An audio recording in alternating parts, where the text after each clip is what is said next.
2024 is for the short bald kings with a so-so credit score. The Sockjig Sneaker Podcast is facing these kind of things with a sense of poise and rationality.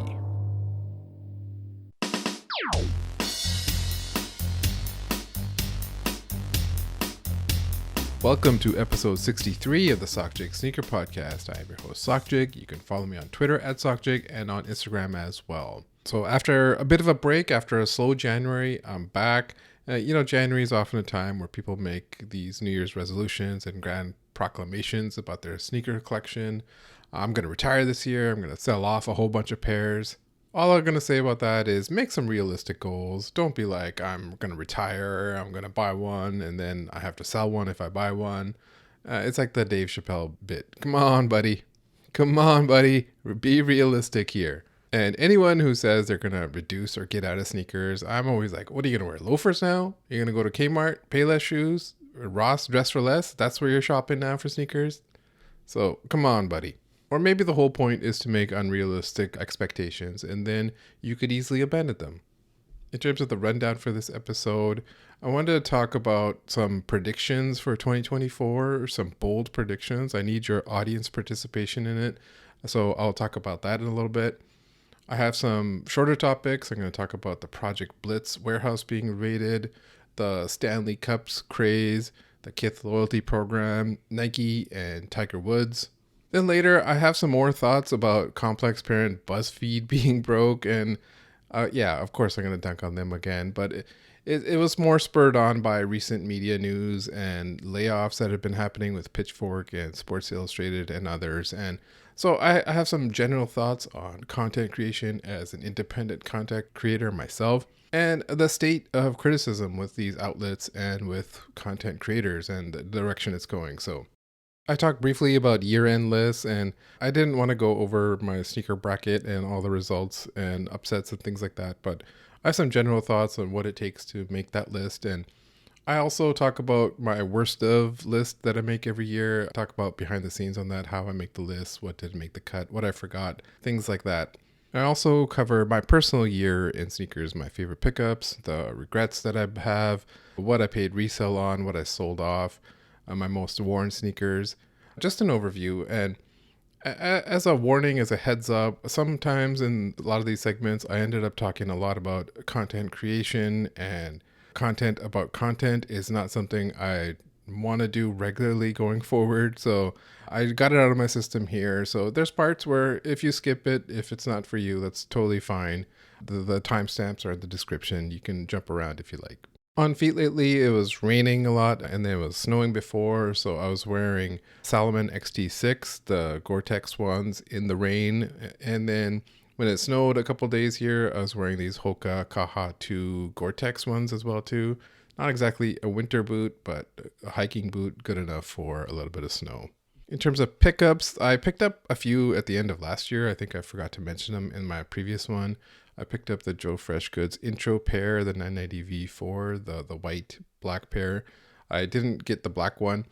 Also picked up Saucony Pro Grid 9 Crystal Cave, and there was a local place that had them on sale and in my size. So it's a very nice shoe in hand. It looks like those underground crystal caves, and as different light hits it, it has a different unique look. My only other pickup this year has been the Kith Clark Samba. I think in the last episode I said I missed it. And then a friend reached out to me and said, hey, I have your size. And so I was able to pick them up from them. So technically that was a last year release. So really I have not picked up any 2024 releases.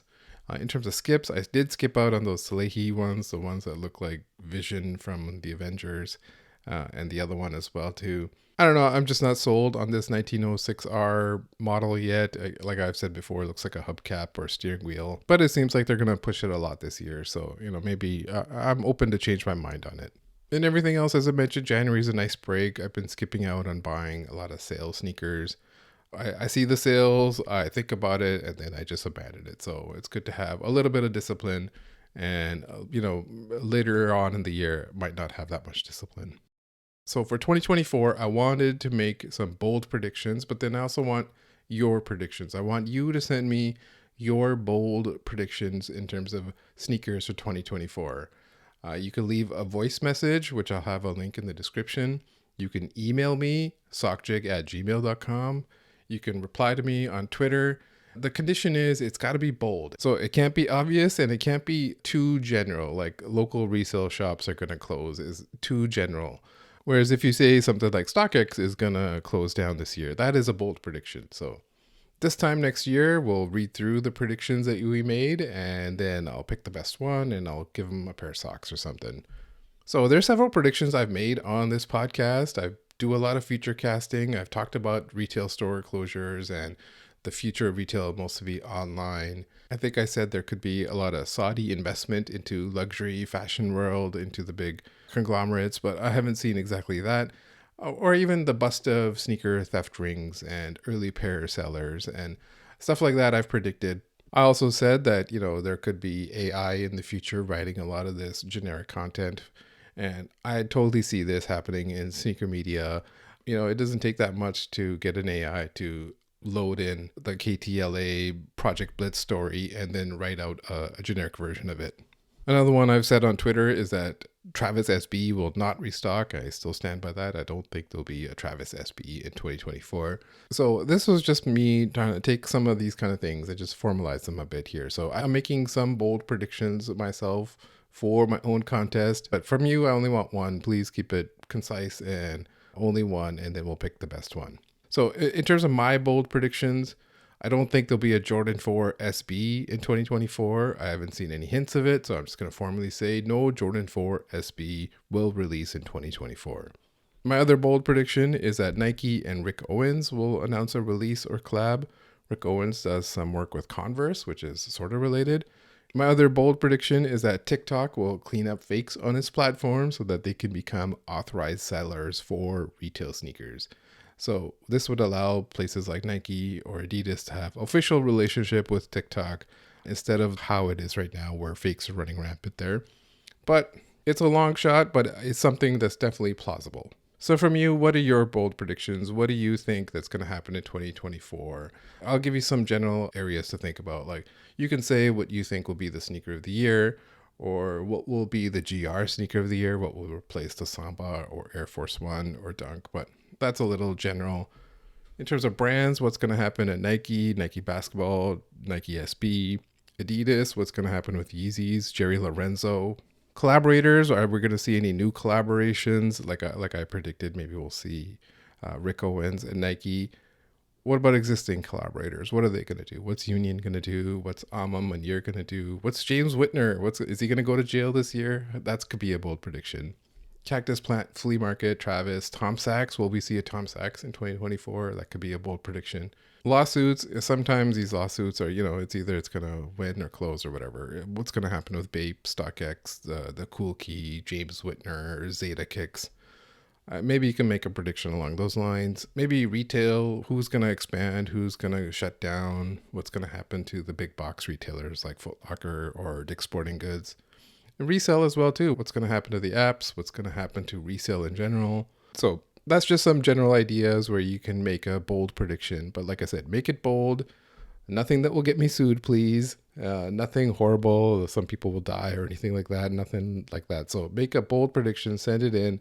I'll read them out in a future episode. And then this time next year, we'll reread them again and see who was the closest one and who was accurate and who was way off. And what happens with these predictions is sometimes they are never close and they're kind of not meant to be, because sometimes the truth is stranger than fiction.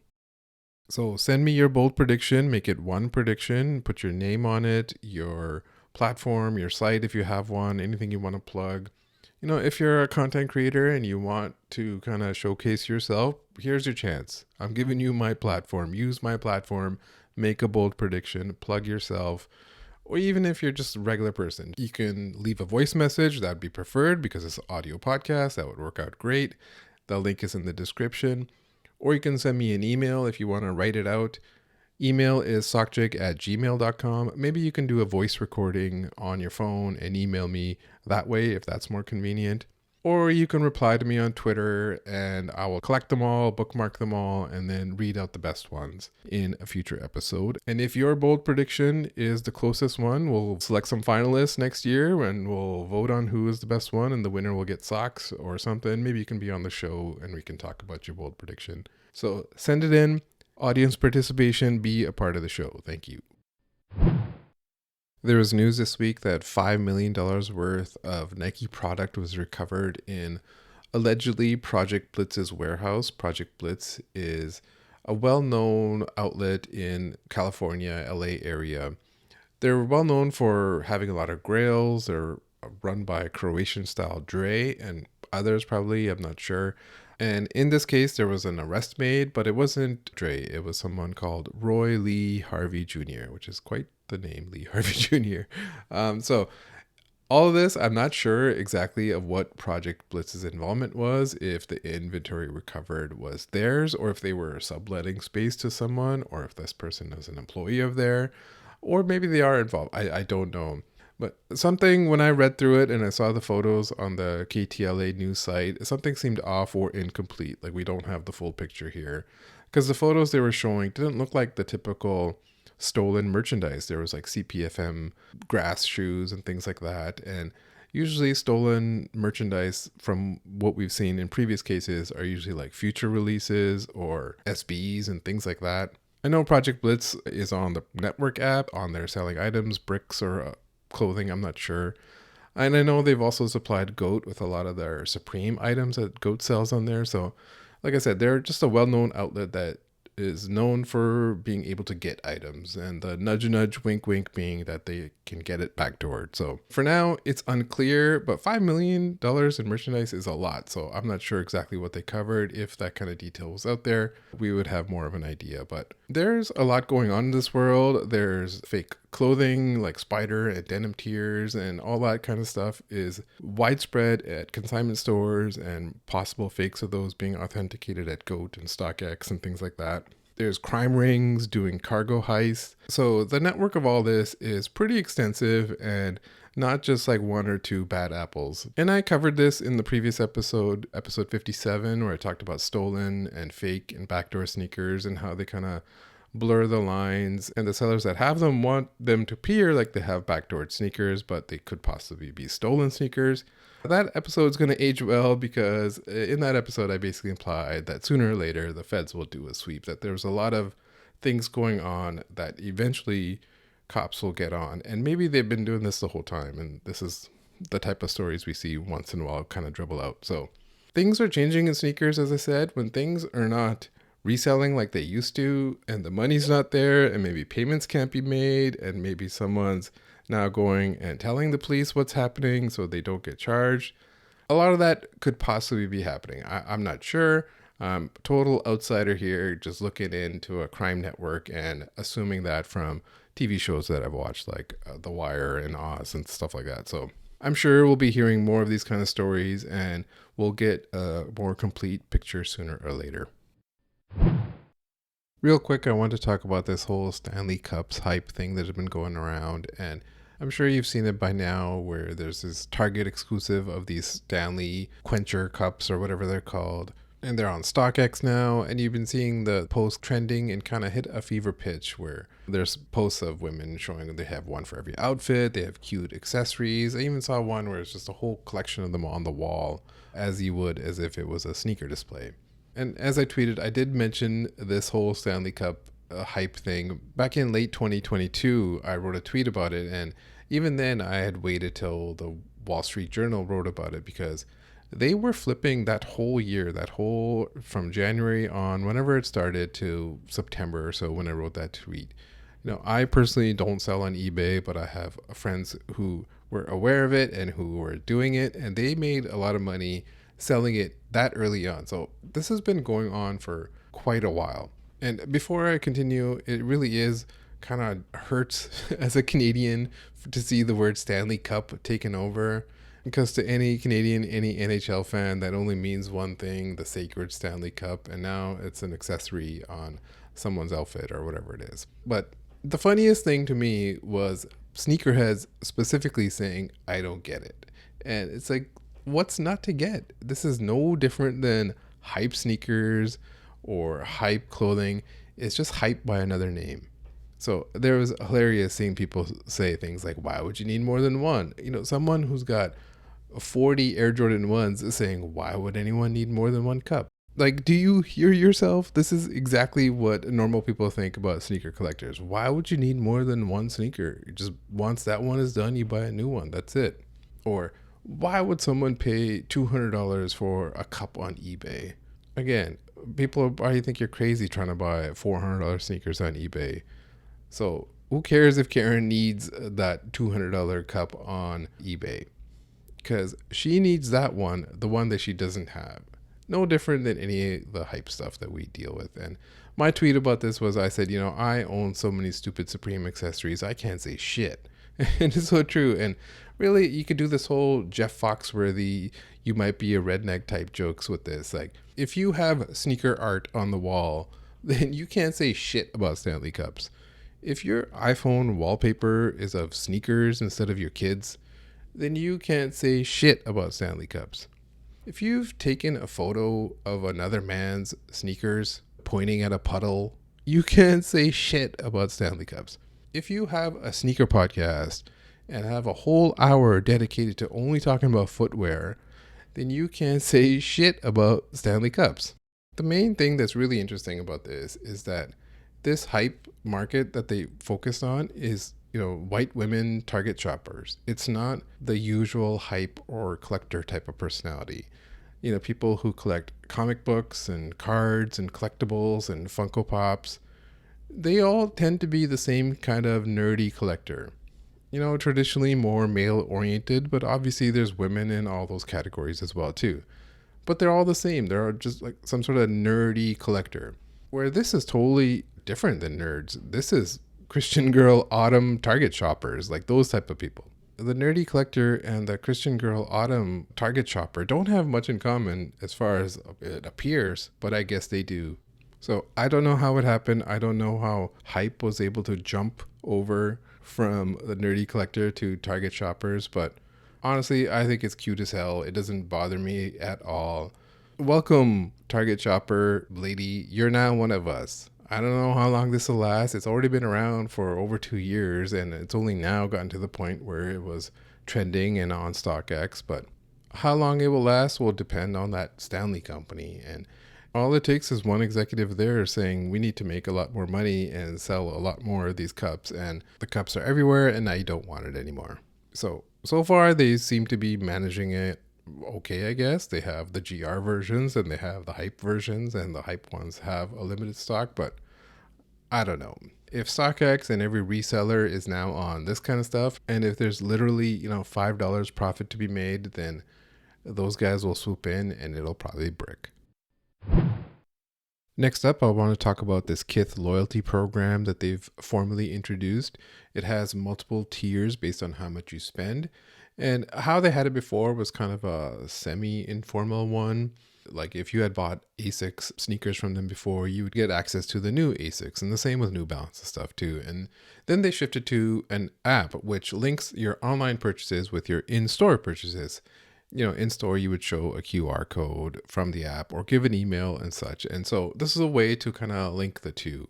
And I had mentioned this in my Future of Sneaker Retail episode that if you haven't listened to, please go check out. I said a lot of things in there, and I think that episode will age really well. I had said that stores need to create more loyalty programs and a way to link these online and in-store purchases. And the best way to do that is with an app. And the perfect example of this is McDonald's, which has built a really good system. And you see people online flexing screenshots of how many points they have. Like, that's a sign there that you built a good system, that people love it, people enjoy it, and like sharing and talking about it.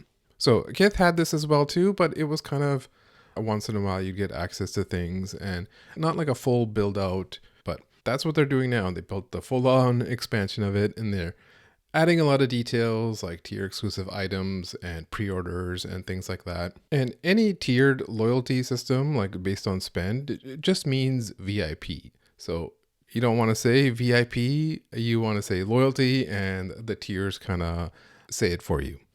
And the Essence program, they have a VIP program, or personal shopper program as it's formally called, and they've had it for a long time. And it's been informal behind the scenes, but they really did roll it out and have it on their website now. And you can see how much you spend and how many points you have and what tier you're in. And the one difference that they have there is you get access to a personal shopper who's your kind of VIP rep, and you can text that person and stuff. It's a really good system if you spend a lot of money, if you are loyal to Essence. And if you're loyal to Kith, then this is going to be a great program for you. If you're not, it's easy to nitpick details. You can say pre-orders suck, I don't like pre-orders, or that this is just for the rich. And, obviously, yes, you can say all that kind of stuff. Kmart is down the block if you don't want access to Kith. The answer to all that is no one is forcing you to use this. You don't have to like it. It's not for those people anyways. And those are the people you see on Twitter arguing about Kith and stuff. A lot of that stuff, I don't care. It's Kith is for people who graduated from Supreme or from Banana Republic a long time ago, or, the streetwear version of luxury is lame. Those are all fine criticisms to have. I myself have made some of those criticisms in the past, but loyalty programs are not made for those people. It's literally in the name that it's for the most loyal customers. So what I'm more interested in is the fact that they even have this program and have a VIP program, and others have done it too, like Premier. They have a pretty good basic version, bronze, silver, gold, and your spend level resets every year. And they have some specifics too, like if you win a Nike SB raffle, it doesn't exactly count to your reward level, but if you are a VIP and spend a lot, you are more likely to win those raffles, it seems. And that's why when I saw the people arguing about the nitpicky details, I was like, you're kind of not seeing the forest for the trees of what's happening here. And the bigger picture is that Kith even offering this is just a huge step that other sneaker retailers are not doing and should be doing. Ronnie saying we need a loyalty program and then working on it and the details that works for them for a long time says a lot about them. Just like how Premier has built one that works for them and people like it as well too. And, Kith can do this because Ronnie is Ronnie. He has built this private label clothing that he can put into the tier system. And of course, he has the clout at the sneaker brands themselves to ask for pre-orders on a Kith, Clark's, Samba, Gazelle, or whatever, and make it a pre-order. But Kith is different because they have multiple locations and they have a large online presence as well too. And they wanted a system that connects these all together. And there are other competitors that are very similar, like Undefeated or Livestock, stores that have multiple locations and an online presence. So these stores have been around for decades, and I'm sure one time in those decades, they've thought about building a loyalty system or program or VIP program and either have one informally or just dismissed it outright for whatever reason. So I tried to think of what could be the possible reasons, and this is kind of the short list that I came up with. First one is that it's not built out of the box from Shopify, that it's not part of the platform. It's therefore a pain to implement. And that's one of the things I talked about in my future sneaker retail episode, that Shopify could bake this into the platform, but they definitely do have it available as an add-on app that you can purchase on their ecosystem. And when the former CEO, JM Wind, Jean-Michel Lemieux, was on this podcast, we talked about this kind of stuff and what do you put in the platform and what do you not. So something like that has to be a thing for most retailers for them to want to implement it. And my stance is that basically going forward, that this kind of thing should be the way most retailers go. So it should be some future casting there that then we should then build it into the system. But for now, it's probably doesn't hit that threshold mark, so they haven't done it. So for Premiere, I don't know if they just bought one of these off the ecosystem and use that. Maybe they use some Shopify scripts available for the Plus member tiers, whatever it is. But the other one is building an app is expensive. And this is a good reason. Like if you want to build a custom app, it is probably going to cost you money. But even that, Shopify has basically a skin. There's lots of stores that have an app that's just really a skin for their Shopify site. So another reason is that the in-store sales system is different than the online one. It's two different systems, too much of a pain to kind of combine them and join them together. So another one is you don't have a private label. You don't have your own product line, your own clothing that you can sell and push on here like Kith does. And Premier has this, and stores like Undefeated have this, and even Livestock has a version of this. And this is one of the things that was in my future of sneaker retail, that all these stores need to start doing this right away because your profit margins on those items is way higher. Another possible one is brands like Nike or Adidas could say, hey, don't, gatekeep our product for specific tiers, but I'm not sure this happens anyways. Essence does this. If they got some, off-white Nikes and they only got a dozen of them, they would go to the highest tier, most likely. And then the last reason I came up with is that they just don't want to do this. They just don't like loyalty programs. This is probably the best reason there is. If you don't like it, you don't want to do it. I could see why it'd be a hassle to manage. There'd be a lot of extra overhead and things like that. But if you have a loyalty program, it implies that you care. It implies you're going to give good customer service. And it's very possible that some stores do not want to raise the bar on this. Either they're not willing, or they're not in a position to, or don't want to. So that's the main point here, that the fact that Kith is doing this, is raising the bar for them. It's implying that they're going to give you good customer service, that they care about you, and they have to deliver on that. They have to give you perks that, are good enough for the tiers that you're at. Otherwise, people are not going to want to spend to get to that next tier level or whatever it is. Then that's where the execution matters too. Like if the pre-order says it's going to take 4 months, it better take 4 months. Otherwise, you have to be really good at communicating all that kind of stuff, because delays are inevitable and most likely will happen. And just to recap the points that I had made in my Future of Sneaker Retail podcast about what brands need to do in the future. I said they need to build loyalty programs. They need to start creating their private label. They need to take a more modern approach to marketing instead of the old school way. The other thing that I said is they need to create a lot of brand theater. They have to tell the story of their brand and the pomp and circumstance and song and dance kind of routine. And this qualifies for that. A VIP program with tiers and colors and things like that and pre-orders. It's part of the brand theater. And Kith is in a position to do this because they have all that. They have the private label. They have modern marketing. They do the brand theater really well. And adding this kind of program with perks and tiers implies that you're going to have good customer service, and it's going to raise the bar on good customer service. And taking the time to spend money on things like that is a good value add for your brand and for your store, rather than other stores and other retailers who have just kind of dismissed it outright or don't want to do it.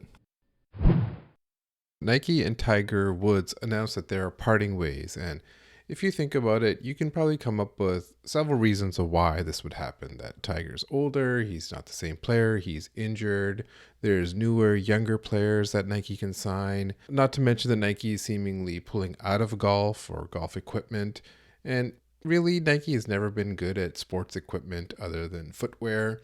They haven't been good at tech things either.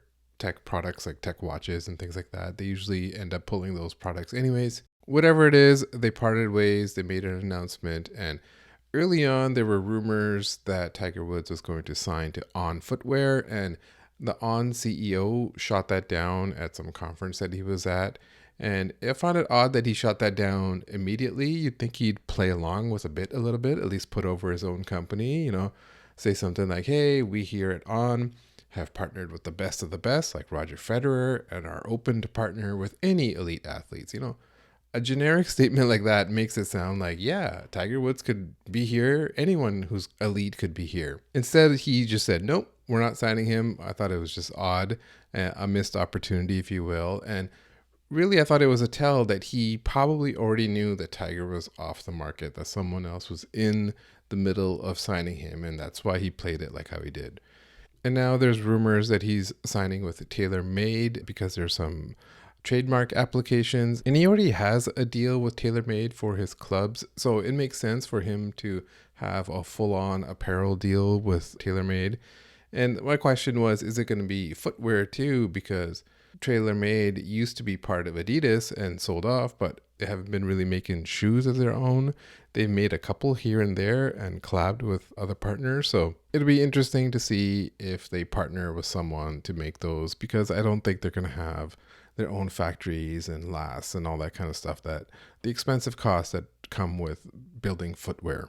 But if you look back at what Tiger Woods had actually been wearing the last few years, he wasn't wearing Nikes. He was wearing another golf brand called FootJoy since he came back from surgery. And he said something like he could only walk 18 holes of golf with FootJoys because they give him the stability that he needs. And, even that was probably the first sign that Nike and Tiger Woods are going to part ways. And I also thought that was very interesting that Nike, the worldwide leader in footwear, the one whose CEO said the word innovation a million times to investors, couldn't innovate fast enough to make a shoe for the world's greatest golfer, one-time world's greatest golfer. They couldn't come up with anything that worked for his feet with a little swoosh on it. He had to go to a totally different company. I'm sure they tried. I'm sure they had some prototypes or whatever, and they just were not as good as FootJoy. And when you're the worldwide leader in footwear and you can't come up with something, it's very telling. Or they were probably like, we're not resigning him anyways. He's older. He's getting a little long in the tooth. Or we're exiting golf anyways. So why would we spend all this money making a prototype when we're going to shut down this golf factory anyways? So that is why I bring this up. That's why I'm talking about golf, not a topic I bring up very often. And this is something I've said before, that Nike is the big dog. The big dog should act like the big dog. And I said this before with my episode with Lois, and it just happens that it matches up with the Tiger Woods big dog meme and everything. But ideally, when you're the market leader and you got the most cash and you have this huge lead, you should be able to sign all the legends to Legends deals. You should have all the top guys, the MVP of the NBA, instead of letting him walk. You can innovate on product. Tiger Woods needs a shoe with stability. Get him some shoes with stability right now. You're the big spender. You're the big leader. You're the big dog. There should not be a budget for this kind of stuff. Like I said, ideally. But in the real world, there's always a budget. Wall Street is counting their quarters. Their CEO is not a shoe dog. He's a Wall Street guy. So they're thinking with dollars and cents and quarters and not with the shoe dog mentality. And they're letting legends like Federer and Tiger walk.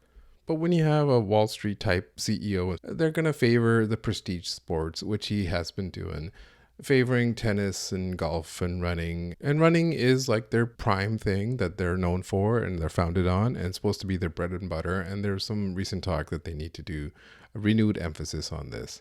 But really, it's not the prestige sports that is their real expertise. Their expertise is in basketball, inline GR models that's on the Foot Locker wall, retros, and even hype. They have this huge lead in all those categories. That's their real identity. They should be taking that identity and flexing it on everyone as the big dog. They shouldn't be trying to chase the samba with these field generals.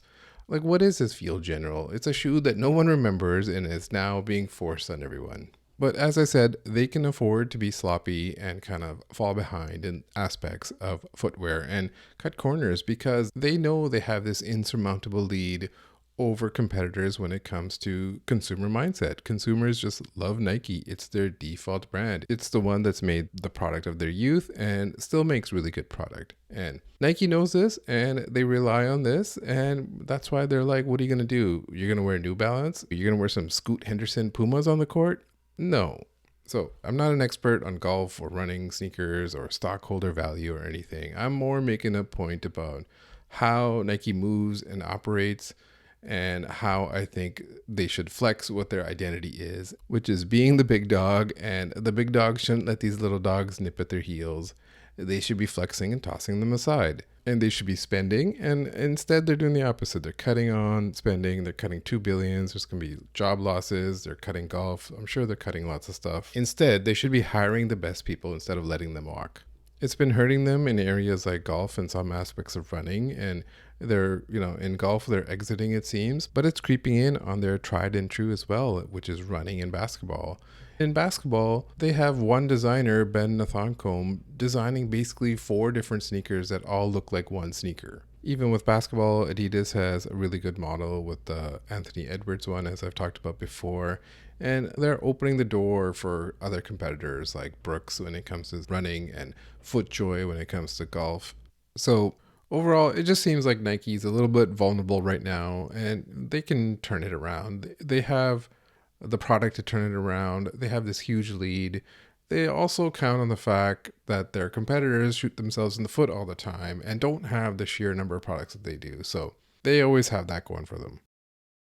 As an aside, I mentioned on Twitter how there's all these like customs of dunks that appear from a few different people on Instagram where they haven't hand painted a shoe. They've just photoshopped a shoe and they're called concepts. And there was a Toy Story one on Nice Kicks by this guy named Andu.c. Andrew Chu, I guess is his name. And he was someone who actually worked at Jordan Brand. And then I saw in his bio that he doesn't have that in his bio anymore. And then I searched LinkedIn being curious and I saw that he works somewhere else now. I was always wondered about that guy because he'd always post these customs and most of the time they were just photoshops and a few times he did actually make those customs. Did this guy leave his job at Nike and at Jordan Brand just so he could make these photoshops? Which I just thought is a crazy thing to do, to leave like this high level job at Nike or Jordan Brand just for, Toy Story photoshops.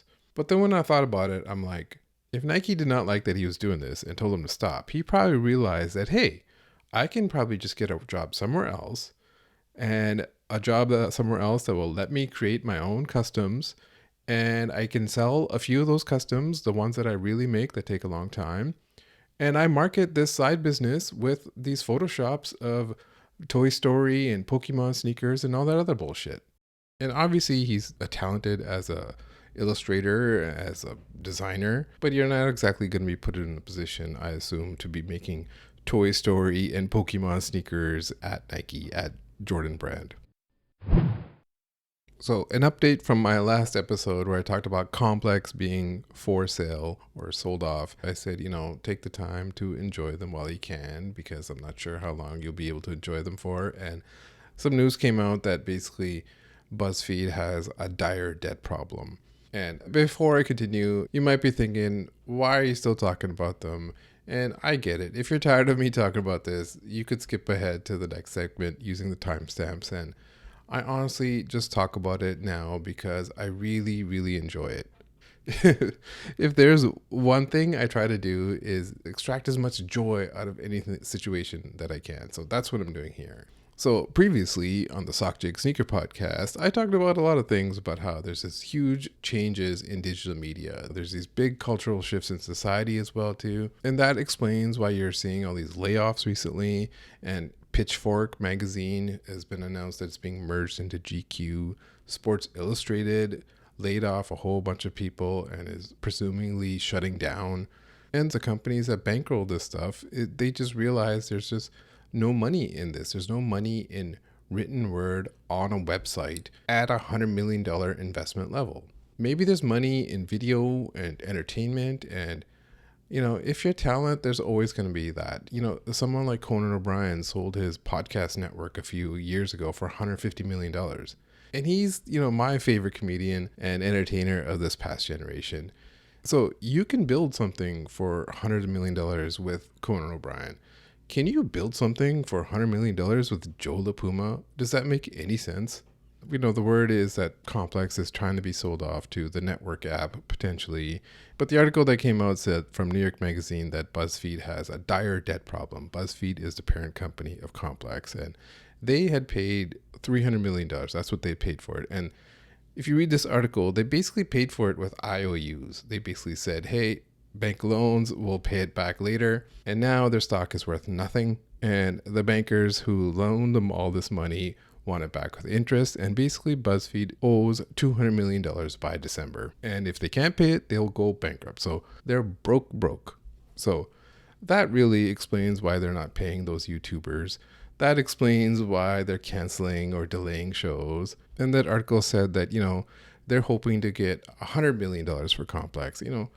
Hopes and dreams, $100 million for Complex. What exactly are you buying for $100 million? Whoever's buying them needs to read this article because they are broke. They are on the verge of bankruptcy.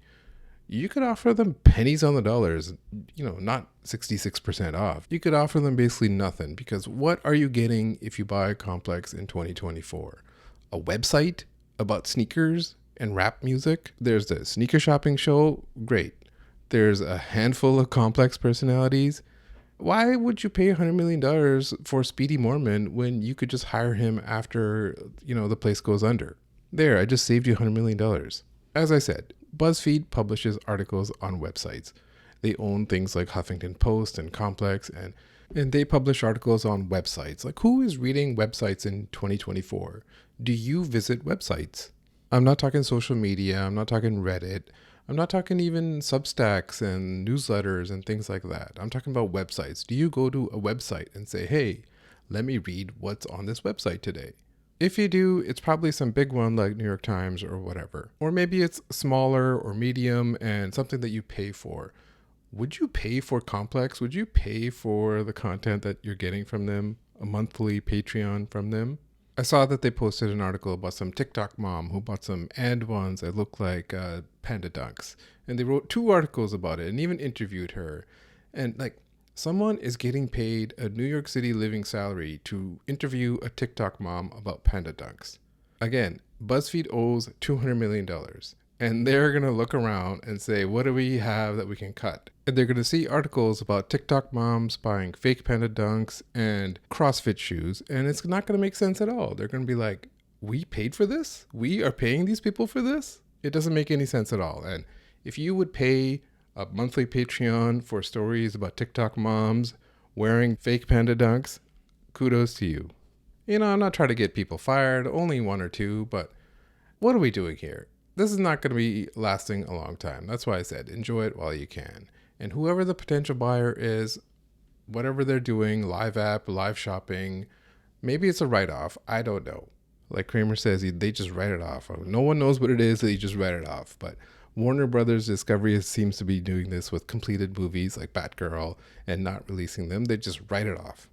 It's interesting to see the future of criticism and cultural commentary, and it's not going to be from these $100 million orgs anymore, just because that economic model is not there for them. It's going to be from content creators, whether you like it or not, from people like me, from YouTubers, from Twitch streamers. And it's up to the audience to figure out, who's real and who's not, and who's just trying to fake it and who's just trying to do it for likes and views. Someone like me, I'm just a fan who's doing it for the love of a game. I'm not doing this for a salary. And there's lots of others like me who are just doing it for the love of the game. Or there could be others where they're doing it for access and future opportunities, because that is the only path forward in terms of an economic model, it seems, in this world. But like I said, what standard is there for sneaker journalism? Are we getting sneaker journalism when you're interviewing TikTok moms? When you're buttering up Marcus Jordan for 20 minutes and then asking him about the backdoor, or having the clot guy on and then not asking him about the backdooring of the what the dunks? Is that the standard of sneaker journalism? Because, I could do that. The bar is pretty low. It's not super high or anything. It's just sneaker entertainment, no different than any other YouTubers or content creators are doing. So all that to say, commentary and criticism is not obsolete in this age of streaming and digital media and all that stuff. I think I've done a great job in this. My track record speaks for itself. Things are just shifting. And, as I was thinking about this, it's natural to mourn the things that we've lost. When you lose Sports Illustrated or you lose a Pitchfork website even, it's natural to mourn that because we've lost something. We've lost part of our history, part of our own experiences of when we were at an age to enjoy that kind of stuff, something that we held high. And as things are shifting and changing, it's hard to see where the gain is. Like, what are we gaining from this shutting down? Because it's not clear what we're gaining. There's no clear path of where things are going. It's like the end of Terminator 2, where it's just a road and you're just on that road. Like I said, if things are changing to content creators and so many of those are YouTubers and TikTok people are cringe, it's easy to say the future sucks. There's this quote I read on a tweet. It was about Pitchfork and music criticism itself. The tweet said something like, Twitter keeps throwing up this claim that on the back of magazine closures that music criticism and criticism in general is obsolete in the time of streaming because its primary function was to guide the consumer choice. But the real purpose of criticism is to deepen our response to culture. And that was a tweet from @PiercePenniless. And I just thought that was a great way of putting it, that people like me are on here and I talk about sneakers in a way. And my goal is to do exactly that, to deepen our response to culture. So when it comes to all this, when it comes to Complex, I don't know what their future is. They'll probably be around in some format. Maybe nothing changes. Maybe they're QVC hosts on some live streaming app. Maybe they, do a Patreon or create a Substack and they still work together as independents. If they're on their own, good luck. We'll see how many people are rushing to support you then. You got to put in that work to get people to support you then. And like I said, it's easy to mourn what we've lost. We've lost great things with Pitchfork and possibly Sports Illustrated. Once great things that maybe don't exactly fit the economic model of 2024. And you can have fond memories of those things. Those are fine to mourn because it's clear what we're losing. But if Complex goes down, you're not losing much, and a hater like me won't be mourning at all. I have some thoughts on content creation as well too. And, normally I don't have this goal of creating content about content. I've probably done this a little bit too much recently. And a lot of this kind of stuff I don't think is really, content creator problems are not real problems that any regular sneakerhead has. But I'm only talking about it just as a way to make it clear where my lane is and the type of content you can expect from me, if that makes sense. So because this is a year in review kind of episode, so that's why I'm going to talk about it now. And then I'll shelve it for a bit and get back to mostly sneaker talk. So a while back in the end of December, there was this Twitter space put on by Sneaker Fetish and others in the Twitter community, the airing of grievance spaces. And there was some content creators in there. And, some of the topics veered from the desire to get brand deals and seeding, but also calling out clout chasing and, not going about it the right way. And it took some turns and there were some arguments and discussions and stuff like that. But that's Twitter spaces. That's just how it goes. But in terms of content creator goals, I think everyone wants to create good content. That's just a given. But there's a desire to get recognition for it, of course, from the audience, from the people. And once you have enough of that, then you can get recognition from brands and seeding and things like that and get to that next level. And you got to do this all while being authentic. You got to promote yourself in a way that feels authentic and true, that isn't cringe, and you're not, dick riding an algorithm. So I couldn't listen to the whole Twitter space. I was driving to the gym and then a part of it, I listened to it on the treadmill. But also I really didn't have any sneaker grievances. If I have a grievance, I just have an outlet here on this podcast and I let the chopper sing. Call my gun John D, the way at Rockefeller, to quote Glorb. But when it comes to some of those content creator discussions and issues they were having, I just feel like I didn't have any of those problems. Some of the stuff that I talked about, like creating good content, I think I create good content. It's not a problem I feel like I have. It's always been the primary goal to create content that I wasn't seeing from others, as I've said before. And there's this viral Rick Rubin clip where he was basically saying the same thing. He was saying to people, don't make a content you think the audience wants. Make the content that you want, and then the audience will want it too. So basically what I'm saying is that I'm the Rick Rubin of sneakers because I've been doing this the whole time. And usually when I'm done with an episode, I feel like no one else could have done an episode like that. There's good takes, there's logic and reason, there's nothing that was sensationalized. Sometimes there's unhinged jokes, and I hope I take it in directions that you're not always thinking or that are super obvious. So I feel like I'm bringing a true version of myself and I get to be creative with it. The second thing that I mentioned was authenticity. Then that is just you being you. That is just who you are. There's no other way to put it. If you're cringe, you're going to come across as cringe. Are you likable? Then they're going to like you. People only want to consume your content if they like you. Hate watching will only go so far. The cringe stuff, I don't have to worry about it. I don't think about it. But as I said, when it comes to being authentic, you can't dick ride an algorithm. You can't be overly engagement farming. I tell jokes on Twitter and stuff. Is that a version of engagement farming? Not really, not in my mind. I'm not doing like generic left or right posts or shit like that. I'm usually crafting a joke, and of course I want growth and reach and things like that, and I feel like that is a better way of doing it than left or right type of posts. So when it comes to that, my record stands for itself. You can look through all my tweets and all my podcast episodes and all my takes, and there's no cringe, there's no bad takes, it's all killer, no filler. The other thing I talked about was having recognition and having reach. I'm lucky enough where this podcast connects with people, and I'm lucky enough where I think the content is good and I'm authentic and bring the best version of myself forward. And the people will repay it in kind. They'll interact with you, they'll like your tweets, they'll retweet your tweets, they'll listen to this podcast, they'll buy the socks, they'll post photos of themselves wearing the socks, that is something that people are not going to do if they don't like you. So I'm really grateful for that. It's unbelievable. It's not something I had thought about or even conceived when I first started a Twitter account. So thank you so much.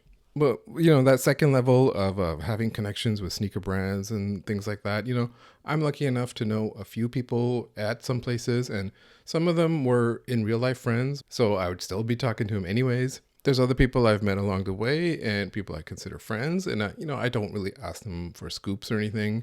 I talk to them like friends. And those people could go to work for Microsoft tomorrow and we'd still be talking about sneakers. So that's on the friend level. But in terms of brand deals and stuff, like that kind of stuff, I have no insight into or have even been approached on things like that. And it's not something I'm worried about or sought out. I've talked about this before. I just feel like I'm too old for this. Maybe if I was 22 with a podcast, I'd be trying to go for that and reach for that. But I'm way too beyond. I got a tech job. I have a good career. When I started out, me not showing my face or name and things like that was just a way to protect my career and, the mortgage that I have to pay. So if you want to get to that next level, you got to be showing your face. You got to be out there if you want to be in a commercial shoot or something. And that's not something that is in the cards for me at this point in my life at all. But I have been lucky enough to get seating from my friends at Adidas Hoops and Joe Freshgoods, of course, and that came from them listening to the podcast. So it goes back to the first things that I said, that you create good work and you're authentic, and that's why they listen to the podcast. Joe Freshgoods listened to the podcast and said he likes it and wanted to be on the show, and we made it happen. So after that, you can't tell me anything. So thank you very much to Joe Freshgoods, of course. But anyone else working at brands or whatever, if they're listening, I hope so. I hope they hear my perspective as an outsider, and I hope I'm correct on most things. They, of course, would have access to much more knowledge that I would never have. I also hope they support me and buy some socks, so support your boy. I just have no desire to alter or change my content in order to get something like that because of everything I just said, because I'm just kind of too old for it. However, growth and reach is the other thing that everyone wants. Anyone who creates content wants to extend their reach and grow. And that should always be a goal. It's just not my primary goal. Because I think once you reach a certain level, it seems like the goal becomes either staying at that level and continue to get access, or, fish for future opportunities. And then the content you create is in support of those two things, continued access and future opportunities. And I think once you get to that certain level, the goal is to stay at that level and continue to get access and continue to fish for future opportunities. And it alters the way you do content. A good example of this recently is actually from pro wrestling, from WWE. There's a big scandal this week with Vince McMahon involving sexual assault and all kinds of horrible details, and the company's implicated, and it seemed like a whole bunch of people knew. At the same time, they had an event and they had invited people there to ask questions at the press conference afterwards. This is after the Royal Rumble, and the people that are going to show up are people like content creators, wrestling media outlets, which are usually small and independent.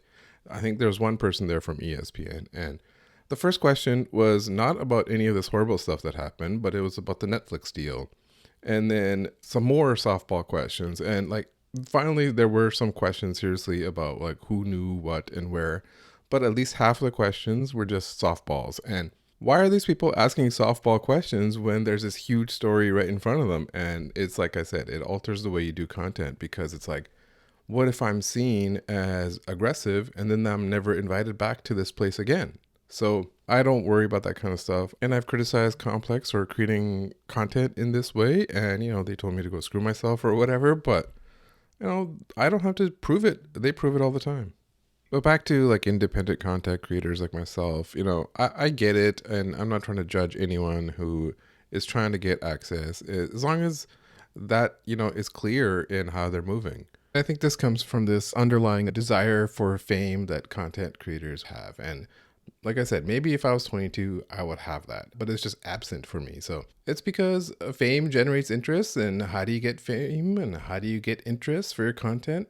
when it doesn't involve fame. In terms of podcasts, I think that's a problem for a lot of people of generating enough interest or fame to get your content noticed because you feel like the content is good. And that's a hard problem. I don't have the answer to that other than get fame. And you better do it in an authentic way, right? So if you want fame, you have this dream of blowing up and becoming a star. And there's this Supreme Sneakerhead contest, and it totally took advantage of this and all the content creators that applied for it. And those people at that contest told everyone they're in second place, which was a key part of the scam, that, oh, you're so close that you're almost there. If you could just spread the word and maybe buy yourself some votes, perhaps you'll get there. And then at the end, some random person that they picked won. And it was just a big scam, it seemed likely to me. So that's all I wanted to say. That's all I wanted to kind of set the terms for the rest of the year and just remind myself and remind listeners about this. I'm sorry if I've repeated this stuff before. I think actually the key part of any good podcast is being a little bit repetitive. But like, I'm perfectly fine with my growth and reach being limited because of who I am and how old I am and where I am in my life. I think I'm totally fine and content with that. I think I create good content, like I said. I think enough people listen to me and follow me and want to hear future podcasts. I'm totally okay with not being huge and not dick riding algorithms and not trying to make this a business. You know, I always tell people there's no money in podcasts. If you want to make money, you want a business, go start a business. You can buy a lawnmower and start a grass cutting business and make way more money than you would in podcasts. So this podcast kind of stuff at this small content creator level, you just got to do it because you love it. So that's where I feel I am. I don't really care who thinks they're doing better than me. I don't know what metric people are measuring on that kind of stuff. But cringe people saying they're doing better than me is hilarious. You know, I'm doing fine. And the goal of the podcast is to create the kind of sneaker content that I would like to see and keep it fresh and not let it get stale. The motto of the podcast is it all killer, no filler? No, the motto of the podcast is thou shalt not make or take part in the bad arts. And that's not what you're getting from me. You're not getting the bad art. So to continue the theme about content creation, I wanted to do a little bit about retrospective on the podcast, a kind of state of the podcast. I think last year I did this in the whole state of the sneaker game episode that I do, but this year I have it all kind of separated. I just kind of wanted to review what went well, what didn't go well, and some future goals, just so you as the audience has an idea as well. Usually you start with what went well, but let's start with the opposite side, not make a shit sandwich. Let's start with what didn't go well. So one thing I'm still trying to improve on is I'm still not good at live to tape, where I record it live and it's fluid and I don't flub. And then usually what happens is I flub a word and then I'll pause and I'll say it again. And then I kind of cut it out together. And sometimes it flows and sometimes there's like these jarring cuts. And I just need to get a little bit better at that, get into the flow. You know, I just don't have that skill. So I'm trying to improve that skill. And some people just have it. I marvel at those that do it. Greg from the Sneak Diss podcast, he's done these solo episodes where he'll just start and he'll go right to the end, 2 hours straight. And I just don't know how he does it, but it's amazing. He can do it. I can't. But the main part of what didn't go well is that I only did 15 episodes. And this is just the format I've chosen. It just doesn't lend itself to quick content. So I'm just going to flip it over. I really am going to make it a shit sandwich. I'm just going to say, hey, even though I only did 15 episodes, for most of those episodes, the main segment is something that I've been thinking about for a while and put a lot of thought behind. Usually, you know, for every episode, it starts with a note in a notes app, and then I just add things as I go. And then it, you know, sometimes it's just random phrases or things that I have, and sometimes it's a whole segment. Eventually, I put it in an outline in a Google Doc, and then I go to record, and then just reading from the outline. And sometimes I go with the outline, and sometimes I veer off script. But overall, that notes app process, that's something I just let kind of simmer and bake. I add some things in there, and then I think about it, you know, as I'm going about a walk or as I'm driving, things like that. And I refine the message over time. And so that's why it never comes across as a riff or banter or quip or anything like that. So all I'm saying is that kind of content just can't be done in banter and quips and conversation. And, you know, I'm not opposed to that. I'm just saying that one format is quicker than the other. And this is what I can do from 10 p.m. and on. And that's when I work on this podcast. You know, I have a career and a family, and that takes up most of my time. It's the most important thing to me. I'd rather stay at home and build a life. So I can't always be doing the weekly content grind that others can do. I just run out of steam. So even if all this did pay or anything like that, I'd be prioritizing content before my family. And that doesn't sound right. It just sounds insane even saying it out loud. So one of the goals this year will be try to mix in shorter, quick reaction type episodes. I don't like talking about every topic because often the topic has already been adequately covered on Twitter. And if I don't have anything extra to add on it, so what's the point? I don't need to have this full recap of everything that's going on in the sneaker world. Because I haven't done these 20-30 minute types of episodes, I think it would actually be a nice change of pace. And in terms of what went well, overall, I thought it was a good year for the podcast. A lot of my takes, I think, will age really well. I think that future of sneaker retail one will. Some of the stuff I said in the stolen sneakers and early sneakers, I think will also age really well. Now, overall, I feel like I've cataloged the changes in sneaker culture pretty well over the years, and how things have changed, how we cop has changed, the tech behind it, what brands and retailers are doing. I've covered all that pretty well, I think, and especially how I feel like we're in between sneaker eras. I feel like I was one of the first to kind of talk about that, as well as talking about how things just change as you get older, especially with how millennials are changing to Gen Z and all that kind of stuff. And one of the things that I talk about is the limits of nostalgia. You know, I don't care about reminiscing or remember when. I don't do a lot of that kind of content. I don't want to be in a state of always, remember back then. Not that there's anything wrong with it. I think as you grow, it's natural to go, hey, remember back then? It's just not for me. And I've always taken more of a let's see where we're going and adapt approach. And as I talked about earlier, it's remember when is kind of rooted in that the whole thing about how it's easy to see what we've lost when it's not always clear to see what we've gained. And so that's what kind of the thing with this podcast is. I try to explore what we're gaining as things are changing. So, I've always wanted to showcase that once you get older, you don't have to be in this perpetual state of reminiscing. And I think I did that pretty good. So in terms of future episode goals, I think I want to do, there's a few more deep dives I want to do on certain topics. That's where I pretend I'm a business podcast. So I think I'll do that. Some topics from a few years ago that I want to revisit and talk to the people involved with. I have a few ideas on that as well too. And a few more ideas that I have. I've got usually like 5 or 6 episodes in my mind as I go.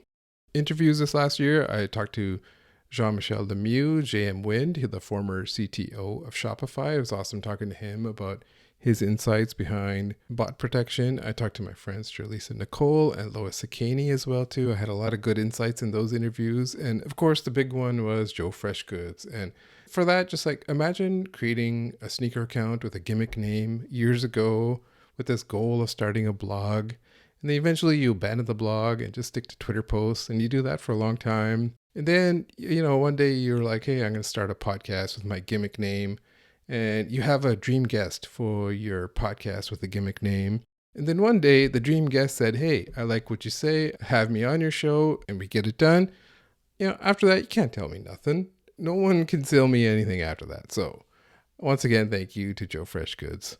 And of course, thank you to all the people who took the time to speak to me. I think, of course, one of the goals is more interviews.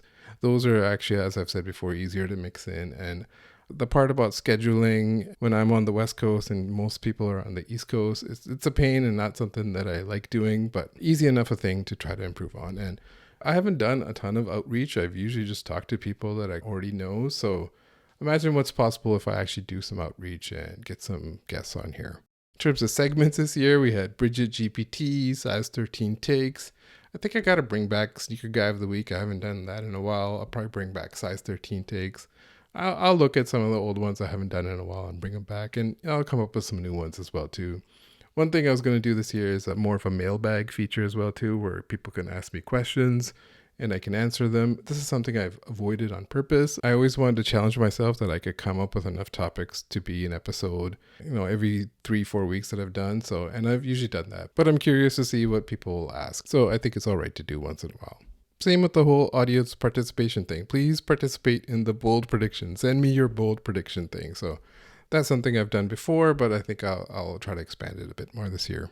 In terms of podcast stats, these are often not talked about. I don't really know what other sneaker podcasts get unless, I've personally talked to them. I saw that in podcast industry stats, there's this podcast platform called Buzzsprout that posts the stats for their own platform. And most likely the stats that they post are kind of uniform across other platforms, meaning that on their platform, the top 5% of podcasts have around 1,000 downloads in the first 7 days. So I can definitely say that I'm over that. So I'm literally top 5% podcasts in the world. Like I said, can't tell me nothing. The top 1% get more than 5,000 listens or downloads in the first 7 days. So definitely not in that range. Those are the podcasts that get all the big ad money and the big popular ones and stuff. So I'm definitely not in that range. So maybe the goal is to get to that next level, somewhere in between the 1% and the 5%. I'm honestly not sure how that's possible in this in-between sneaker era, especially that we're in. So I'm not going to worry about it and just keep creating content that I want to create. Spotify posts some stats at the end of the year as well too. I was top 10 for 862 people, top 5 for 598 people, and the top podcast for 183 people. So that is just a crazy number to me. I don't do a lot of episodes, so I don't really expect to be in the top 10 for a lot of people who listen to podcasts. So, there's podcasts that post 2 or 3 times a week, sports and politics and stuff like that. So I don't know how they calculate it, but the fact that I'm number 1 for 183 people is crazy. So thank you, of course, for listening and making me number 1.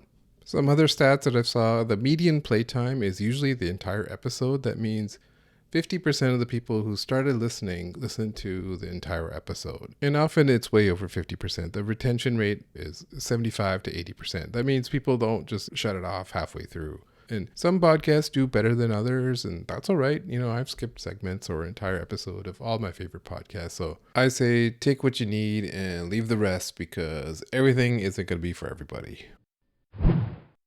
When making the outline for this podcast, I originally had an idea to go over the 64 sneaker bracket tournament that I did on Twitter. Some of the upsets and stuff, but it's already running long, so I'm going to skip all that. But I have some general thoughts on year-end lists, and when I make the list, I rank them myself, and I do an order and pick based on design, wearability, the impact that it had, the release method even, and just general vibes. And this is not a science or anything, it's more of an art form, and it's all going to be arbitrary and capricious, and I'm just really trying to rep the year that we had. I'm trying to cover all sneakerhead audiences, not just like the size 13 people that are on Twitter. This includes the fashion people and women, and we saw this with Wales Bonner and the Martine Rose Shocks, and even fashion guys with CPFM Flea 2 and things like that kind of apply to both. And there are some outliers like the red boots, which were fun, but in a bubblegum way where the flavor ran out really quickly and then you just spit it out. But one of the things that I saw when I published the whole bracket thing was that people were saying that it was a boring year in sneakers. And that, of course, is subjective. It's your own approach to sneakers. How involved are you? And really, I feel like there was a lot of solid shoes, but there was not enough like super fire shoes. And this is the stuff like the Off-Whites and Travis 1 lows and things like that we used to get. And at this point, a new Travis 1 low coming out isn't exactly new, so it doesn't hit like how when they first hit. So a lot of good shoes for some people are like, I'm not interested in that. I'm only interested in the fire shoes. So if you're not looking for a fire New Balance or a fire Asics and you're only looking for Nike and Jordans, you're going to say it was a bad year. But when there's a year where there's a whole bunch of Off-Whites or a bunch of stuff that flips, then you could say that it was a great year. A good example is the Dime Asics 2160 that I mentioned. That's a shoe that is really nice, I think. Hits the sneakerhead market, the trendy fashion types. But it's not exactly going to move the needle, and it's not exactly going to restore the feeling. So it's not a shoe that's trying to do that. It's just trying to represent Asics and Dime, really. And so when I made the list and I ranked all the sneakers and stuff, I was thinking about, if a shoe doesn't make the list, it doesn't mean it's bad. You don't need to make these year-end lists. There's lots of GRs that are good, but when I make this list, it doesn't really supposed to be about GRs. One of the things that I do is I've been listening to a lot of the Best of Rock by Year playlists on Spotify, and I think I started with 1970, and I'm up to 1995 or so right now. And so when I'm listening to that 1990 Best of Rock playlist, 1990 wasn't a great year. There was only like 50 or 60 songs on that playlist. But then when you go to 1991, the rock playlist is huge. It's like 80 songs. There's Pearl Jam, Nirvana, Metallica, things that people listened to a lot in 1991. But there's lots of stuff that, for example, I wasn't listening to in 1991, like the Pixies or Teenage Fan Club. I didn't really get into those later. So there's good stuff around, but you might not have been aware of it in that year. And maybe you'll get to it later. Maybe it hits later. Maybe it doesn't. Maybe you never listened to Teenage Fan Club. So 2023 was definitely not like 1991, where there was just a ton of hits and, new Nirvana, new Metallica, new Pearl Jam. The closest year we had to that was probably 2017, when the Off-Whites and Cause and a whole bunch of other stuff released. So this year was a mix of everything. So not everyone's going to be into everything. So that was my quick summary of year-end lists and my 64 sneaker bracket tournament. Next up, really, I wanted to recap my personal year in sneakers, my favorite pickups, the stuff I missed out on, what I sold, things like that.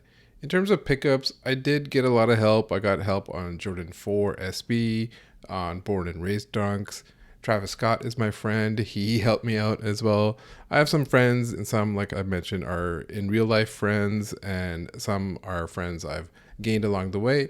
And so I have had help on this kind of stuff, and I'm eternally grateful to them, to anyone who's ever helped me out on copying pairs. And because I have this help, this is why, another reason why I don't always complain about kind of stuff. So I always find it weird when people are complaining about missing out on sneakers when they, do stuff with brands and things like that. Like if you have access, you should be a little bit grateful, and I am grateful.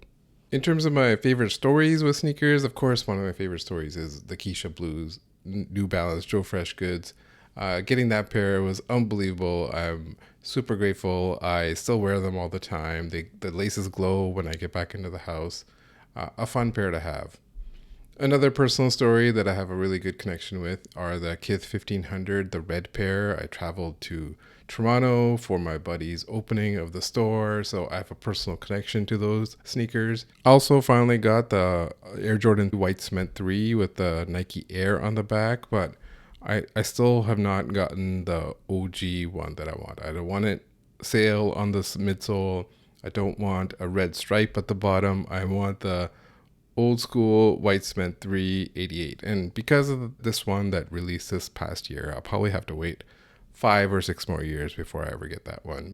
Some of my favorite releases this year, I think the Kith A6 X-Men was a really awesome release. That was a super fun release. I turned 180 on that release, as I mentioned before. I didn't like it at first, but then I saw the quality. I saw how many things were involved with it. And that's one of those things, as I've talked about, that only Ronnie can do. So if you are the only person who can do this kind of stuff, you should flex and do that kind of stuff. So I really like that. I really like the HAL A6 Forest Green and the white Yeti ones as well too. I really like that those were essentially pre-orders and they were easy to get. I was able to get the white pair, even though they dropped at like 3 a.m. my time, because I had pre-ordered the previous Forest Green one. I got early access and was able to order them. And then it was nice to see that both were available generally afterwards too, and relatively easy to get. In terms of online drops, like this is one of those things where it's really gone down in the last year or so. There used to be these big Shopify anti-bot change domain type of drops every few months, and now it's like quarterly, it feels like. The biggest one probably this year was Supreme being on Shopify, so the Dunk SB, the Remel Z one being on there, and being a big manual success. A lot of people hit on that one, so that was probably one of the better drops of the year. I was also lucky enough to get the Action Bronson Baklava New Balance 990 V6, the first one. I was glad to be able to get those. I never got the second pair that came out. And honestly, those Baklava are my favorite shoes of the year. Those and the Jordan 4 SB. Those are the Baklava. If I were to rank it number one, that was my number one sneaker of the year. I had a couple of first-time cops. I copped Salomon XT6 and I copped Hoka hiking boot. And the Hoka one, I've been wearing it in the rain and snow here in Vancouver when it snowed. And the Salomon one as well too. And both are pretty good, all condition kind of Vancouver weather sneakers. I also bought Rick Owens vintage sneaks as well too. And those are painful on the feet, but look awesome. So I probably got to change out the insole or something. Some purchases I regretted. I regret buying the red boot. I think I sold it off for $30-$40 loss, but I didn't even open the package. I just sent it away to Goat. The Jaw 1, I've already talked about that one enough. The Alma Manier 12, I don't really wear that one. I don't know why I bought it. And I really skipped the Alma Manier 5s because of it, because I'm like, I'm never going to get to this, so just leave it. The New Balance Concept C-Note 998, I kind of regret buying that just because it was so expensive, like $260 shipped, I think.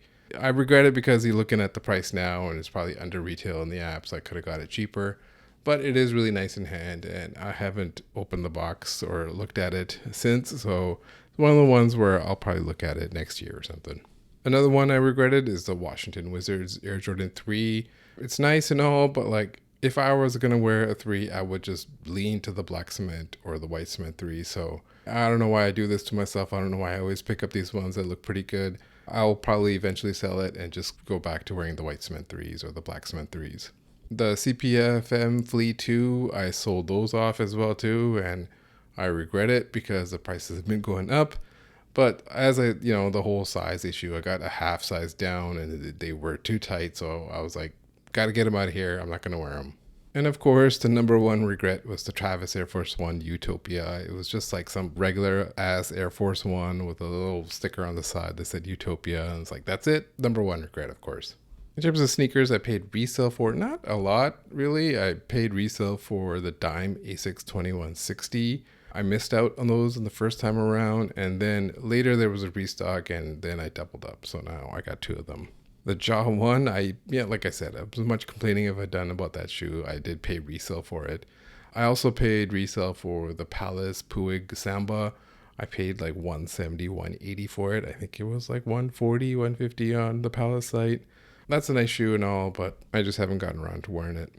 And another one that I paid resale on earlier in the year, last February or so, was the Joe Freshgoods 990 V3 outside clothes. That's the brown and blue one. And I just saw on GOAT that it had come down from the 360, 350 range down to like 260 or so at the time. And so then I just bought it. In terms of most worn, my number one sneaker of the year, the one I wore a ton this year, was the Action Bronson Baklava New Balance 990 V6. And that's an example of where I would not have tried a 990 V6 if I didn't get this, and where collabs and stuff can give you insight into regular sneakers. I've since bought the Kith one as well too. I'm not a huge fan of the gray one, but I missed out on the Carhartt one. I'm looking out for any nice colorways of that model because I was able to pick up this one. Also wore the Asics Gel Keanu 14 Ice Studios a lot this year. I think my Angelo Bach ones I wore a ton of the previous year has kind of flattened out, so I just moved on to the Ice Studios one. The OG HAL Asics 1130, I've been wearing those a lot as well too. Of course, the Joe Freshgoods New Balance pairs, the 610s, the outside closed ones that I picked up from GOAT, and the Keisha Blue. I've been wearing those a lot this last year. And, I would often wear different shoes every day. I don't always recap every single shoe. When I'm recording, I usually just recap the one I wore in the last week. But when I was making this list, the one thing I realized is I probably didn't wear enough of the sneakers that had just come out. And that's because I usually just decide to ice the sneakers and wear them later. And maybe I got to revise that. And maybe I should just be wearing them immediately, because making this list, I was like, those are only a little handful of 5 or 6 that I wore a ton of. But I did mix in a shoe every once in a while, some random old Air Max and stuff, and then put it back away. Any other Heat sneaker that I have, like the CPFM or Travis Lowe's. Some stuff I gave a break, like Tom Sachs, and I haven't worn Yeezys in a long time. I think the only ones I really have left are Wave Runners. Shit like that. But I probably should mix in some more of the recent sneakers. In terms of sneakers that I missed out on that I really wanted, the top of the list is the Reverse Grinch Kobe 6. I love Kobe 6s. I missed out on that one, and I'm never going to go back to get it. I also missed out on the other Action Bronson Lapis Lazuli or whatever it was called. Again, price is too high in my size, and I already have the other one, so I don't need it. The Cortez Air Max 95, that was a nice sneaker. Too hard to get at this point. I have a friend, Doug, who's tried to buy it 4 or 5 times, and every time it turns out fake, so easy enough to skip. The UNC Jordan 2 Low I wanted as well too, and I might still pick up because it's under retail. The Coldwell Air Max Plus Blue, I wanted those ones, but then I got the Keisha Blue, fell into my lap, so it kind of universe works itself out. The Air Jordan 1 Spider-Verse is probably the best implementation of a cartoon or movie sneaker I've ever seen. I think those are really awesome, and I think they will age really well. I missed out on those, and it's been kind of fine. I've been skipping out on a lot of Jordan 1 highs. I missed the Terror Squad Air Force 1, the Panda version Air Force 1. It just was not available in size 12. They flew in that size, and I don't want it enough to go buy it for $200 on GOAT. The J Balvin 3, like I said, I already Mr. Brightsided myself on this one. I can always just go to white cement 3s or black cement 3s, so I'm not too worried about that. The Ambush Uptempo Lilac one I thought was really nice, and I talked some shit about Ambush on this podcast before, like what is the crap that she's making. Nike needs to get rid of her, and then she comes out with a really nice version of the Uptempo, so I got to eat my words on it, but didn't cop it. It flew in size 12 as well too. I really wanted the Dusty Olive Dunk. I missed out the first time it came out 2 years ago, and I guess it did restock. But dunks are one of those things where there's just so many coming out, I don't chase any of them. And some sneakers I just gave up on. This is kind of almost the opposite of regrets. I gave up on all the Air Jordan 1 85 highs. They're just too hard to get for me. So I don't even worry about it or think about it. I didn't even realize that the black and white Air Jordan 1 85 released this year. I forgot to add it to my sneaker bracket list. And Kobe's are another one. I know they're changing the strategy on Kobe's going forward, but I'm pretty sure they must have talked to Vanessa Bryant and kind of given her the deal of how this is going to work. And my guess is there'll be some GR versions that are still limited that will still fly, and then the rest of them will be back to the super limited thing. Some sneakers I sold this year. This is one thing I'm often reluctant to talk about because I don't want to, I guess, necessarily dox myself. And my rule is I usually don't sell good shoes. I like keeping the good shoes, but I did sell off some good shoes this year. I sold off the CPFM Flea 2, as I mentioned. I sold off a lot of my Yeezys that I was never going to wear anyways. There's still some Tom Sachs general purpose shoe that I have. I haven't sold those. I think I did sell the yellow one, maybe. I'm not sure. A lot of the Vomero 5s that I picked up this year, I just picked up and never wore, so I flipped. Also started getting rid of some of the Cops that I bought during the COVID year, like Bordeaux 6s or Pine Green 3s and Raging Bull 5s. Just, had a talk with myself that I'm never going to wear these, so just sell them off, even if they are going for way less, and I ended up losing $20, $30 or whatever on it. I just got rid of a bunch of those. So some of the better sneakers I sold off the Travis Scott Sail Air Force 1. I sold off Concord 11s because Gratitude ones are coming out. I sold off Travis Scott 270. That one is not, I don't feel guilty about selling that one. The Air Max 1 Susan, that's a shoe that, if I dressed like Kermit the Frog in a suit, maybe I'd wear those. So it's not a sneaker I'll probably ever see again. I sold off the CDG Sunder Max for a really big price. I sold off the Air Jordan 4 Black Cat for like $1,000. I sold off the Nike Fear of God 1 for somewhere in that range as well too. And probably my biggest sale was the Cold Wall Vomero 5 Solarized. I think I said on Twitter, I probably have the highest sale price for a Vomero 5 at, I don't know, it's over $1,000 as well too. Also wanted to talk about my top 20 worst of the year in the world of sneakers list that I do every year. I've been doing it 4 years now, and it's always like a fun thread I've been doing on Twitter. And the title of it is that I'm recapping everything wrong, dubious, or just plain dumb in 2023. And I don't intend it to be like these are the worst sneakers of the year. I just try to list everything dumb that I've come across throughout the year. And it's inspired by Esquire magazine. They used to do an annual issue called Dubious Achievements of the Year Award, usually involving celebrities and entertainment and all that kind of stuff. Anyways, it's fun to do, and the approach I've always taken is that, I'm in this unique position where I can say this kind of stuff, and I'm not worried about the kind of stuff I've been talking about, the future access and continued access kind of stuff. But at the same time, also not trying to hurt people's feelings, not trying to be mean or overly mean. I always say for the list that it's just meant to be a fun recap, and like I said, I don't have anything against people, and I always tell people, please don't be mad at me online. But most of the time, I'm just trying to make a joke. Like I'm trying to craft a list, and if I have a joke to go with it, that's what I do. But some stuff is hard to joke about. Like a lot of the Kanye stuff, like him drawing a swastika on the shoe. Yeah, it's kind of bad and jarring, and it happened years ago. It only was unveiled this year in that New York Times article. Or a better example is Kanye telling Wexler to kiss a photo of Hitler. Like, that's bad. I feel bad for Wex. I don't want to make fun of that or make a joke about that. So it's easier to make a joke about, Adidas pretending to hem and haw about what they're going to do about warehouses full of Yeezys and pretending that they're going to burn them when we knew exactly what they were going to do. They're going to sell them. Or Tom Sachs, for example. It's easy to make fun of Tom Sachs. And this always happens every year. Someone who doesn't follow me sees the list and got mad at me for how could you add Tom Sachs but not add Kanye going on Alex Jones? And I just said, it's an online list, bro. Like, it's just a list. And afterwards, I looked it up that Kanye was on Alex Jones in 2022. So this is what happens with this kind of stuff. People who don't follow you get mad. Some other stuff that I didn't add just because it's a little sad. Retail stores closing. It's hard to kick dirt on stores that are closing. Banned LA owner, for example, who owes people money and then went to rehab. I didn't want to make a joke about someone going to rehab. Or even Nike dropping Kyrie. That was just a sad story too. I probably could have put a flat earth joke in there somewhere, but I skipped it. I just left it off. Some other stuff that I genuinely did forget to add. And like I said, I can't recap everything. So this is the stuff that people had mentioned to me afterwards. There was a sneakers day in Europe and they had like the full on promotions and events in stores. Whereas on US, they just had a restock of a couple dunks.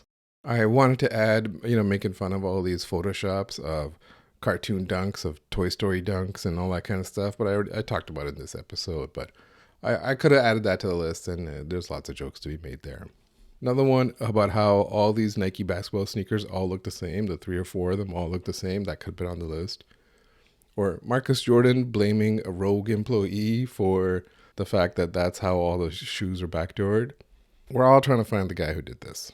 Someone told me I should have added Drift House, and I'm only kind of aware of what they do. There's some sort of monthly club, and they're sort of related to Skate or SB. And whenever you do a monthly club and people have expectations, it usually turns out bad in sneakers, so don't do it. Some other ones that missed the cut, I could have made fun of GOAT Black Friday, but it seems like a lot of people did genuinely win this year, so I kept it off. Stadium goods consignment decline. Again, this is only a thing that's an issue to resellers, so I left it off. I had on here sneaker content creators that don't know what to do now that sneakers are kind of declining. This is a little too general. I wanted to make fun of all these guys that have these big followings, and then all of a sudden they're having this kind of midlife crisis about it because they don't know what to do, and they weren't, I guess, maybe into sneakers as much as they thought. Maybe they're just into it more about the fame. Another one I could have added was how there's people who say sneakers are dead because they're too available.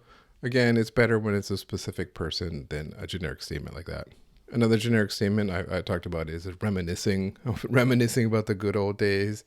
I left this off because people love reminiscing, so it's hard to make fun of. The Jaw 1, that's a shoe I did not like in hand, but I've already talked about it enough, so I left that off. The Artifact Auto Lacing shoe, I think I added it last year, so that's why I left that one off. That Footscape cow print shoe, I was going to, even though I said I'm not going to add bad shoes, sometimes I add 1 or 2 in there.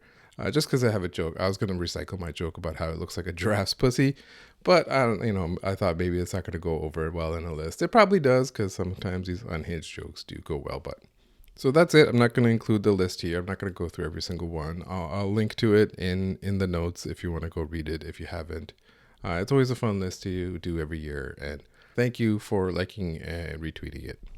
In terms of how I make the list, I usually just keep a notes app note at the beginning of the year, and as I remember things or as I see things, I will add it to the list. I don't always remember to do that, and oftentimes this list is abandoned.